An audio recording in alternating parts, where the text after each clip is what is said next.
برقع تو بھدے کپڑے کا ہونا چاہیے، برقع تو کالے کلر کا ہونا چاہیے، برقع تو جو ہے اتنا ڈھیلا ڈھالا ہونا چاہیے کہ اللہ اکبر گزرنے والی کے بارے میں پتہ نہ چلے کہ بوڑھی ہے کہ جوان ہے۔ آج سے 900 سال پہلے امام غزالی نے فتویٰ دیا تھا کہ ڈیزائن والا برقع پہننا عورتوں کے لیے ناجائز۔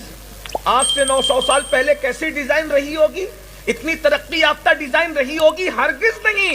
لیکن آج سے 900 سال پہلے امام غزالی نے ایسی ہلکی پھلکی ڈیزائن والے برقعے سے بھی منع فرمایا۔ اگر وہ آج کے برقعے کو دیکھ لیتے تو کس طریقے کا سخت حکم لگاتے۔ میری بہنوں یاد رکھنا، برقعے پہنو تو اس کے اندر نگینے نہیں چاہیے۔ اب ہم دیندار طبقے میں بھی دیکھ رہے ہیں کہ ان کے برقعے بہت زرق برق ہو گئے، بہت فیشن والے ہو گئے، بہت چمکدار ہو گئے۔ برقعے کا مقصد تھا کہ تم قریب سے گزرو تو کس کے دل میں پاپ ہے تو وہ تمہیں نہ تکے، تمہیں نہ دیکھے، لیکن آج کل تو